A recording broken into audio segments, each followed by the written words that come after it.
Good afternoon and welcome. My name is Kevin Ritter. I'm a history instructor at Veritas Classical Academy and also at Washington State Community College in Marietta, Ohio. I've taught at a variety of different colleges and universities through the last 25 plus years. The series of lectures that I've put together addresses the American founding. Our first lecture, entitled On the Origins of American Government, is going to be foundational in nature. We're going to look back into history at some ideas from Greece, from Rome, from the Hebrew past. Where did the founders get the ideas that they utilized to create really the greatest republic in the history of the world? And then we'll get into the history itself. And that history will take us through the Jeffersonian era. So that's where we're headed. We will begin, as I said, on the origins of American government. As we consider where these lectures will take us, we have to keep in mind the uniqueness of the American form of government that we have been bequeathed by our forefathers. As a sort of foundation to our opening lectures, I'd like to say a few things about the origins of American government. The father of the Constitution, James Madison, spoke to this very point in Federalist 51 when he stated, quote, "But what is government itself but the greatest of all reflections on human nature? If men were angels, no government would be necessary, and if angels were to govern men, neither external nor internal controls on government would be necessary." Throughout history, civilized societies have seen the need for government because order is the first need of all. Without order, none of our other rights are possible. Therefore, the primary responsibility of government is to establish order. Governments can establish order in a variety of ways. Democratic governments establish order based upon the consent of the governed. Monarchies rely on the authority granted by God to a single monarch in order to establish order. Totalitarian governments often use the threat of violence against the people as a means to establish order. In the United States, we have a republican form of government. The citizens of our great country give authority to the government to perform certain explicit functions. Likewise, there are certain rights granted by God that are protected from the majority and guaranteed to all citizens. Our Constitution was established with the understanding that men are not angels, and those in government may not always seek to serve the public. They may seek instead to serve themselves. As such, we have built into our system certain checks and balances, meant to keep any one branch of government or any one individual from becoming too powerful. Ours is also a federal system, which means the states share power with the federal government, and those states are sometimes meant to check the power of that national government if it grows too great. What I'd like to consider as we begin our series of lectures is what are the origins of the American system of government? Or as one of my favorite writers puts it, what are the roots of American order? As we consider the history of our early republic, I would ask you to consider what we've established and what exactly we're trying to conserve. Over the next few moments, I want to take a look back into history to try to determine where the ideas we associate with the American system have their origins. In doing so, we will consider the influence of some of the great societies of the ancient world, the Hebrews, the Greeks, the Romans, to be specific. Let's look first at the Hebrews. The ancient Hebrews understood the human condition as it had never been understood before. The Hebrews believed, more than any society before them, that an all-powerful intelligence or spirit, God, watched over them. They believed that God gave them a moral or human nature, and that this nature had been corrupted during the fall of Adam and Eve. They further believed that because of this fall, all humans have a tendency to sin, that men would tend toward evil rather than good. This is called concupiscence. As a result, they argued, government is not only necessary, it is ordained and blessed by God. There are numerous biblical references to this effect. Romans 13, 1 through 7 says, quote, "Let every person be subject to the governing authorities, for there is no authority except from God, and those that exist have been instituted by God." In 1 Peter 2, 13 and 14, quote, "Be subject for the Lord's sake to every human institution, whether it be to the emperor as supreme, or to governors as sent by him to punish those who do wrong, and to praise those who do right." Keep in mind that it's also the Hebrews who gave us the notion of natural law, or law given directly by God to man. Think of the story of Moses and the Ten Commandments. We're told by the Jewish authorities that the reason God gave these laws to Moses was that society had become disordered and people were suffering.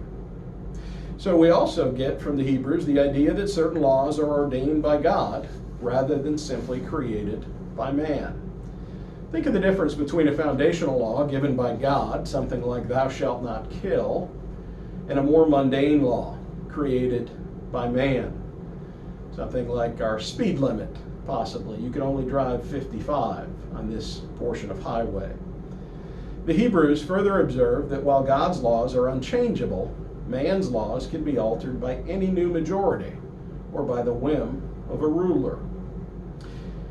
In conclusion, the ancient Hebrews were responsible for giving us the notion of moral order. This is essential because our system of government is based upon the idea that individuals seeking to please God will also seek virtue. This assumption has allowed us to set up an entirely new system of government, one that focuses on limiting the actions of government rather than the actions of the individual. Unlike most other systems in the world, the American government does not tell subjects what they can do. American citizens tell government what it's allowed to do, or at least that's how it's supposed to work. Where this system breaks down is when individuals stop pursuing virtue and they pursue their own narrow interests instead. John Adams addresses this point when he says, quote, "Our Constitution was made only for a moral and religious people. It is wholly inadequate to the governance of any other."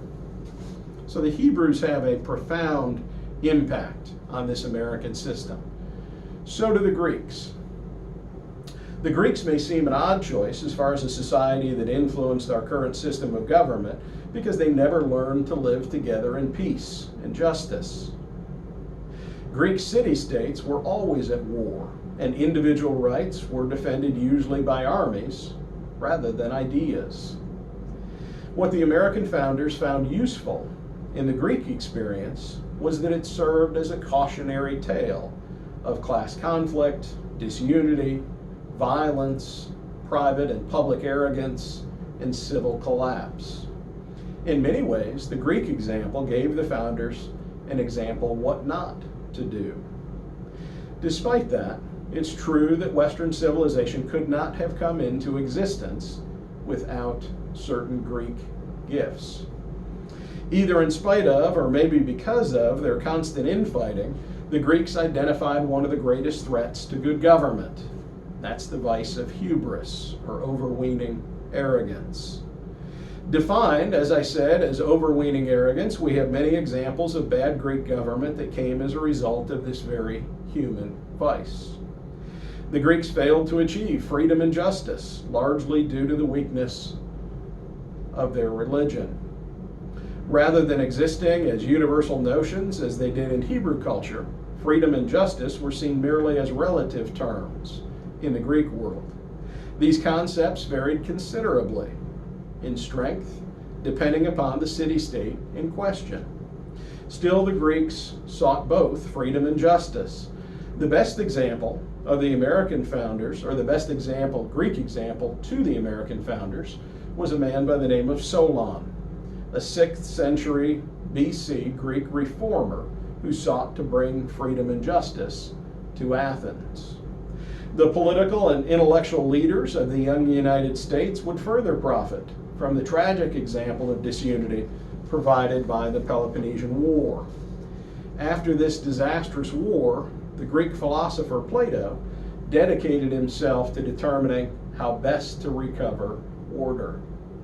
Plato taught that there exist certain divine moral laws, and that God, not man, is the measure of all things.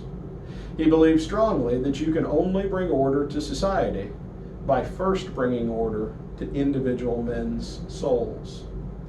In the end, there were a few positive examples the founders took from Greek history. First, Solon's notion of mixed government, as well as checks and balances. Both appear in our Constitution.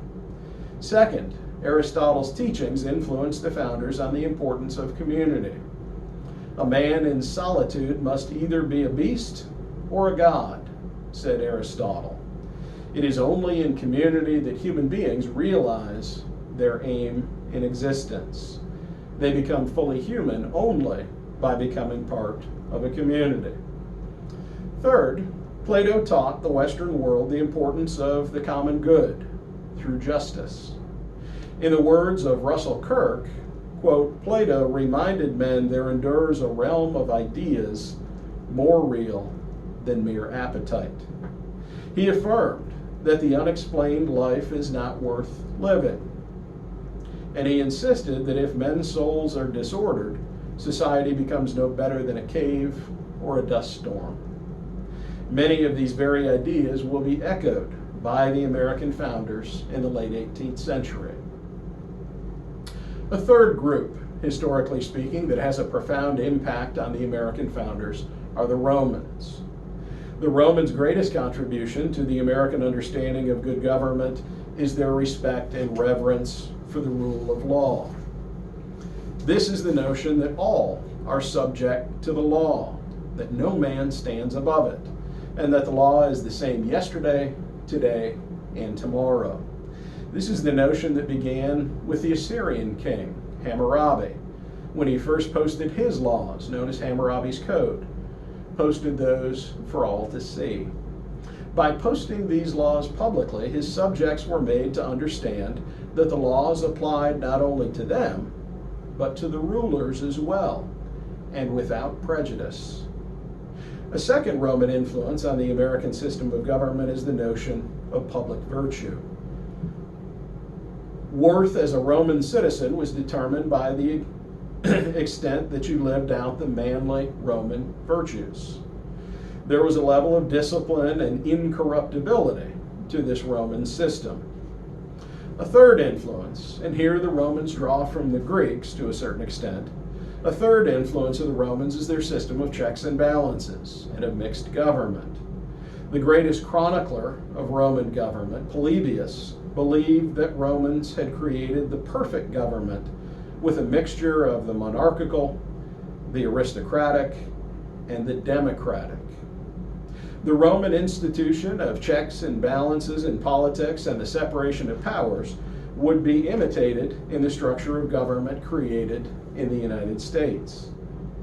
A fourth influence of the Romans on our system is their adherence to the notion of ordered liberty. A Roman citizen could only be considered free if he exhibited the virtue of pietas. This meant that he fulfilled his duties, religious and social. He subordinated his own desires to the claims of others. Today, we would say that he acted for the greater good. Finally, a man exhibiting pietas believed it better to die for his country than to fail in his sacred duty to Rome. A Roman by the name of Marcus Tullius Cicero was the spokesman for the sort of ordered liberty the American founders were seeking. The study of Cicero lay at the heart of American education from the time of our nation's founding through the 19th century. In a corrupt time, Cicero was incorruptible. So as a model of Republican virtue, he became an example for the founders. The founders took to heart Cicero's most famous teaching that it is impossible to do good by evil means. They echoed Cicero's teaching that supreme law comes from God, and that the law of the state is valid only to the extent that it is in harmony with natural or God's law. The Romans influenced the American system of government in a fifth way as well. Through the practice of the philosophy of Stoicism, Romans learned that God directs all things and is everywhere present. They further learned that it is man's duty to understand the will of God and seek to live it out. Stoics were taught to look upon all men, good and bad, as his brothers, and they were taught to seek the well-being of mankind. The final influence of the Romans on the American founding is a negative one. Through the Roman example, the founders learned that the greatest threat to good government is consolidation of power in one individual or in one branch of government.